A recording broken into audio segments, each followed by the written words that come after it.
What's going on, people? We are Tottenham TV here.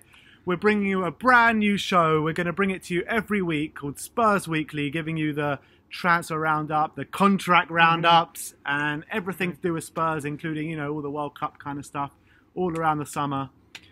Let's get into it. All right, so we'll start absolutely massive news today. Massive! Can't wait to say Harry Kane has signed a brand new 6-year deal going to 2024 on a reported 200 grand a week. What do you think of that? Absolutely Broken massive that wage structure. That's the main thing about this story, you know, like everyone's been saying, oh, Tottenham can't attract anyone. Kane's going to leave. Eriksen's going to leave. How are they going to stay on 100 grand a week? And finally, Daniel Levy has stumped up the cash, 200 grand a week for Harry, and I am absolutely buzzing. And including bonuses as well, you know, goal bonuses, how maybe it's going to be 250, 300 grand a week. Absolutely massive news. And also the news that most likely Ali, Son, Lloris and Vertonghen and Eriksen as well, all going to follow Harry Kane with the new deals. Doesn't this raise question marks over this Toby thing then?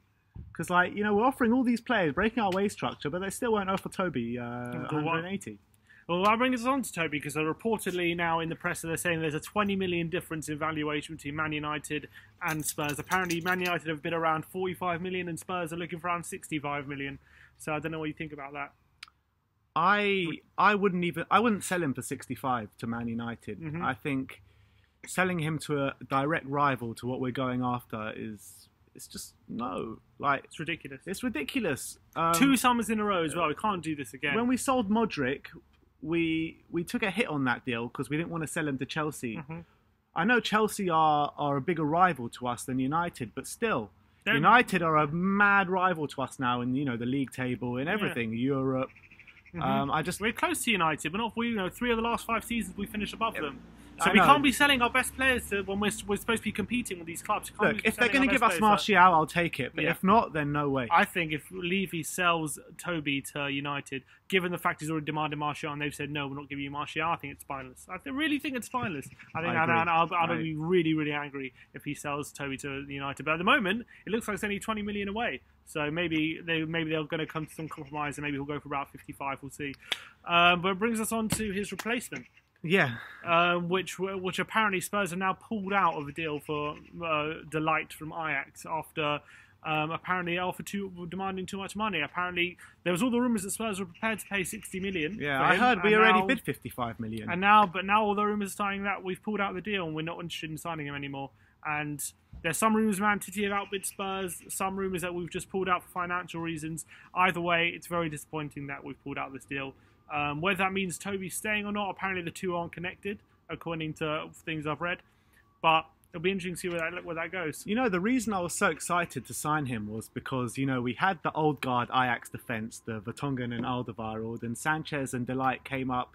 Well, you know, Sanchez wasn't there from such a young age, but they played together for a good number of years, at least 2 years. So I thought it would have been a nice replica of the old Sanchez-Alderweireld thing.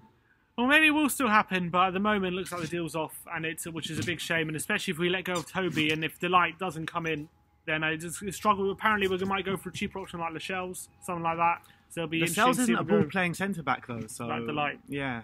So it'll be interesting to see where that goes. Anyway, we're gone. They're gone.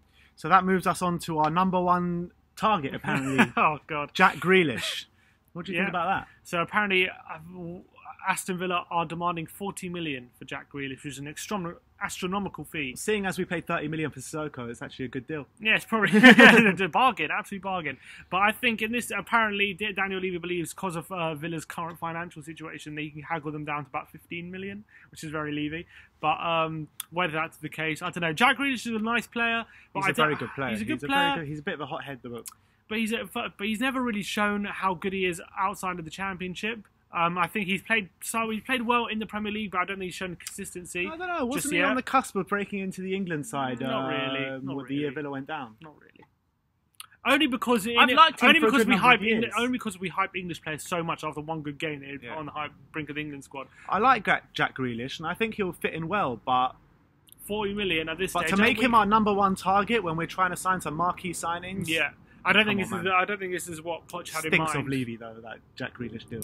It's a very Spurs deal. Young English player, has a lot of potential, but I think at this stage, Spurs fan like Grealish would be a good signing, but at 40 million, we don't want to be spending 40 million on our budget on Jack Grealish. I think we need to be spending it on more established players, more players who come straight into the first team. We need a centre mid. That's what we need.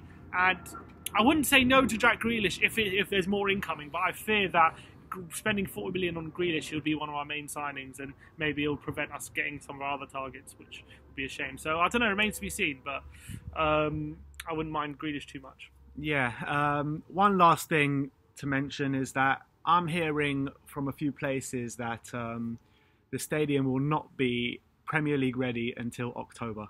October? Yeah, what do you think about that? If it's true, it's a bit annoying. It was a bit of a setback, but and there's rumours that we're going to be playing at Wembley until then.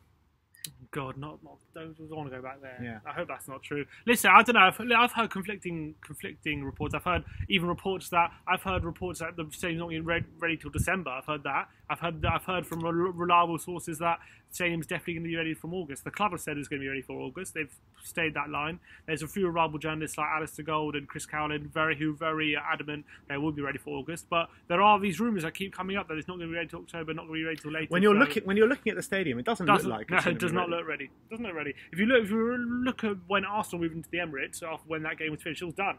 Of that last game at Highbury, the stadium was finished. They were ready to move in the next day. It's a bit of a different situation this time. Obviously, Emirates wasn't built in 1 year like Spurs. It was always a big ask to get it done in 1 year. It was. So I think, listen, I don't think it'll be ready for August. I have a gut feeling it just won't be. I just think we'll play the first few games away from home. I don't think we'll be playing at Wembley, but it remains to be seen. But it's also to do with this NFL game. Like, this NFL game, the tickets were supposed to be on sale a month ago. Yeah, and there's a reason why it's not on sale right now. And that game was scheduled for October as well. But apparently, it's also supposed to be test events that they're scheduled to be ready for. I don't know.